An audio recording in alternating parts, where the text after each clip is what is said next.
অনেক মহিলারাই প্রশ্ন করেন যে গর্ভধারণের কিছু লক্ষণ দেখার পরও মাসিক হয়ে যায়।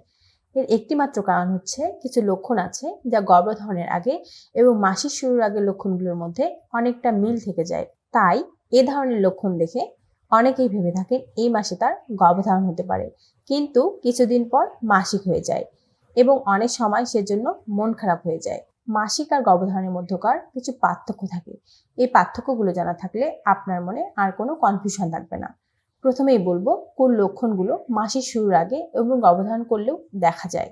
চলুন তাহলে জেনে নেই মাসিক ও গর্ভধারণের মধ্যকার মিলগুলো নিয়ে। স্তনে ব্যথা, যা মাসিক শুরুর আগে ও গর্ভধারণ হলেও দেখা যায়। তলপেটে ব্যথা হওয়া, মাসিক শুরুর 12 থেকে 24 ঘন্টা আগে তলপেটে ব্যথা শুরু হয়।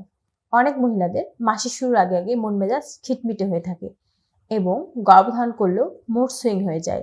এই ভালো লাগে তো এই ভালো লাগে না। এখন আমরা আলোচনা করব মাসিক ও গর্ভধারণের মধ্যকার কিছু পার্থক্য নিয়ে, যা দেখে আপনি খুব সহজে বুঝতে পারবেন আপনি কি গর্ভবতী নাকি মাসিক হতে চলেছে। হালকা রক্তপাত, আপনি যদি গর্ভধারণ করে থাকেন তাহলে ইমপ্ল্যান্টেশন ব্লিডিং বা হালকা রক্তপাত হয়। এই রক্ত দেখতে হালকা গোলাপি বর্ণের হয়, সারাদিনে 2-3 ফোঁটা বের হয়। আপনি যখন প্রস্রাব করেন তখনও এই রক্ত হালকা দেখা দিতে পারে। অনেক সময় সাদা স্রাবের সাথে মিশ্রিত অবস্থায় এই রক্ত বের হয়। এই রক্ত বারবার যায় না, এই রক্ত 1 থেকে 2 দিনের মধ্যে বন্ধ হয়ে যায়। অপরদিকে মাসিক হলে উজ্জ্বল গাঢ় লাল বা কালচে বর্ণের হয়ে থাকে। এই মাসিকের রক্তের ফোঁটা ঘন ঘন যায়, অনেক সময় জমাট বেঁধে দলা পাকা অবস্থায় বের হয়। এছাড়াও মাসিক প্রায় 3 থেকে 4 দিন স্থায়ী হয়, আবার অনেকের ক্ষেত্রে 7 দিনও স্থায়ী থাকে। তলপেটে ব্যথা, মাসিক হলে তলপেটে অনেক ব্যথা হয় এবং এই ব্যথা অনেক সময় স্থায়ী থাকে। মাসিক হওয়ার 12 থেকে 24 ঘন্টা আগে এই ব্যথা শুরু হয়। অনেক সময় কোমরও ব্যথা করে, মাসিকের দিনগুলোতেও এই ব্যথা থেকে যায়। অপরদিকে গর্ভধারণ করলে পেট হালকা ব্যথা করে, খুব সামান্য পরিমাণে। এ ব্যথা মাসিক শুরু 3 থেকে 4 দিন আগে শুরু হয়। নাভির নিচে হালকা ব্যথা থেমে থেমে হয়। এছাড়াও মাসিক হলে হাত পা কোমর ব্যথা করে 2-3 দিন আগ থেকে। গর্ভধারণ করলে এরকম ব্যথা হয় না।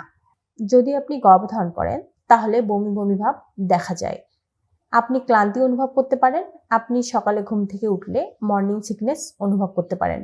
মাসিক হলে এসব আপনার মধ্যে দেখা যাবে না। আপনি যদি গর্ভধারণ করেন তাহলে গর্ভধারণের প্রথম সপ্তাহ থেকে ঘন ঘন প্রস্রাবের চাপ আসতে পারে, কিন্তু মাসিক হলে এ ধরনের লক্ষণ দেখা যায় না। মাসিক শুরু 3 থেকে 4 দিন আগ থেকে আপনার পানির মতো পাতলা স্রাব যাবে এবং খুব অল্প পরিমাণে যাবে। অপরদিকে আপনি যদি গর্ভধারণ করেন তাহলে দেখবেন আপনার স্রাব ডিমের সাদা অংশের মতো স্বচ্ছ পিচ্ছিল হবে এবং বেশি পরিমাণে নির্গত হবে। এছাড়াও আপনি গর্ভধারণ করলে নিপিলের কালো অংশ বেশি পরিমাণে বিস্তার লাভ করে, কিন্তু মাসিক হওয়ার আগে তা দেখা যায় না। এছাড়াও আপনি গর্ভধারণ করলে কোনো খাবার আপনার বেশি খেতে ইচ্ছে করতে পারে, আবার অনেক খাবারের গন্ধই সহ্য করতে পারবেন না। আর আপনার যদি মাসিক হয় সেক্ষেত্রে এই লক্ষণগুলো আপনার মধ্যে দেখা যাবে না।